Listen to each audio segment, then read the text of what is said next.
Bom dia para todos, a paz do Senhor Jesus. O nosso comentário bíblico de hoje está no livro, na Epístola do Apóstolo São Paulo, a 1 Timóteo, capítulo 2 e o versículo 8, que diz: Quero, pois, que os homens orem em todo lugar, levantando as mãos santas, sem ira e nem contenda.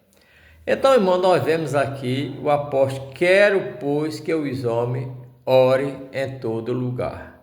Nós vemos que a oração é a porta da vitória, é o meio pelo qual a gente conversa com Deus e o meio pelo qual a gente se prepara para enfrentar os vendavais, os temporais, a perseguição, as seduções, as tentações que se levantam contra nós no dia a dia. Paulo disse: orai sem cessar, na epístola de 1 Tessalonicenses, orai sem cessar, né? E aí, por que orar? Porque Jesus disse: orai e vigiai para que não entre em tentação, porque na verdade o Espírito está pronto, mas a carne é fraca. Jesus que ensinou.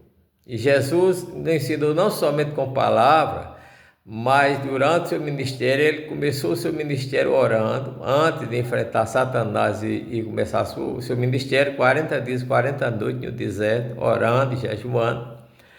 E a cada dia também que ele pregava, ele tirava noites, horas, né? Nas horas mais decisivas, como na hora de escolher os discípulos e tomar decisões importantes, como também antes de ser morto na cruz do Calvário, ele foi para o Getsemane e lá pagou um grande preço através da oração.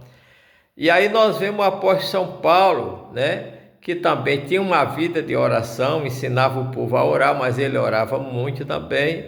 Ele quer, pois, que os homens orem em todo lugar, né? Nós sabemos que, na verdade, não há lugar definido para orar. A gente pode orar em casa, pode orar no trabalho, pode orar no nosso quarto, pode orar na igreja, pode orar no monte, né? Como alguns tomam as decisões de o fazer, porém não é uma regra orar no monte, mas se alguns tomam essas decisões, né? E nós podemos orar indo para o trabalho, voltando do trabalho. Mas aí nós sabemos que Paulo diz: quero, pois, que os homens orem em todo lugar. Então nós vemos que orar em todo lugar, levantando as mãos santas. Quer dizer, o modo dos judeus orar, que levantava as mãos para o céu, né? Nós também podemos fazer isso como sinal de rendição, né?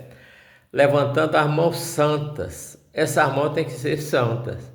Porque, na verdade, orar sem ter santidade, orar sem buscar santidade, orar vivendo uma vida de pecado, orar vivendo uma vida de contendas, né? De ira, não vai resolver o nosso problema. Tem muita gente que ora e não tem resposta. O apóstolo Pedro, ele disse aos maridos que ele desse honra à mulher como um vaso mais fraco, né, para que não fossem impedidas as suas orações, até se nós tivermos em comunhão com as nossas esposas, e esposa com esposo, com os filhos, se tivermos ira, mágoa no coração, ira e contenda, então as orações não são ouvidas, né? Porque isso impede de Deus ouvir as nossas orações. Quero, pois, que os homens orem em todo lugar, levantando as mãos santas. O escritor aos Hebreus diz: fazei veredas direita para os vossos pés, levantai as mãos santas e os joelhos desconjuntados, para que aquele que se desviam, né, que manca, não se desvie inteiramente, mas que seja curado. Então nós vemos aqui o apóstolo Paulo dizendo: quero, pois, que os homens orem em todo lugar, levantando as mãos santas, sem ira e sem contenda. Eu sempre digo que o maior problema hoje da maioria dos cristãos, de quase todos, e das igrejas, não é o pecado em si, a prática pecaminosa, mas é a falta de convivência.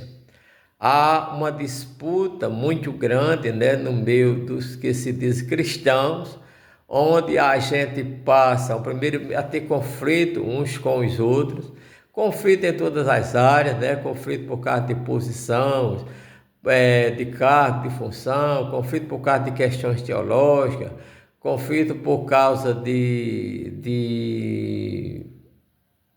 até política, né? Questão política, há pessoas contendendo dentro da igreja por causa de política, separando, confrontando, irmão. Isso não é coisa de Deus. A Bíblia diz que na ira do homem não opera o poder de Deus. O apóstolo São Paulo disse que nós devemos, irmão, servir lá em Filipenses, né? Sem contenda, né? Devemos sempre viver o mesmo modelo de Cristo, né? Tendo os outros em honra. Porque, na verdade, não dá para conviver, para dizer que é a igreja de Deus, se a pessoa é um depósito de ira. A ira é um monstro que destrói a vida do homem. Não perdoar, guardar ressentimento, viver uma vida de contendas, né?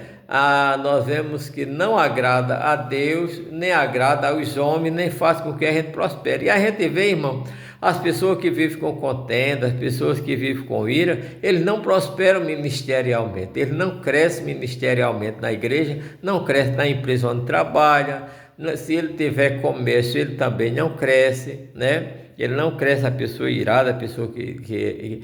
A Bíblia diz que ao servo do Senhor não convém contender, mas sim ser manso para com todos, né? E apto para ensinar. Então, nós vemos que a contenda, ele separa grandes amigos, ele separa grandes amigos. O homem que serve a Deus deve ser um homem pacífico e pacificador. A mulher que serve a Deus também. Por isso o apóstolo São Paulo diz: quero, pois, que os homens orem em todo lugar, levantando a mão santa, sem ira, porque a ira leva à morte, leva a gente a matar, tirar a vida dos outros, né? Um homem irado é um perigo, não é? E Deus não pode operar nesta vida. Que o Senhor nos abençoe.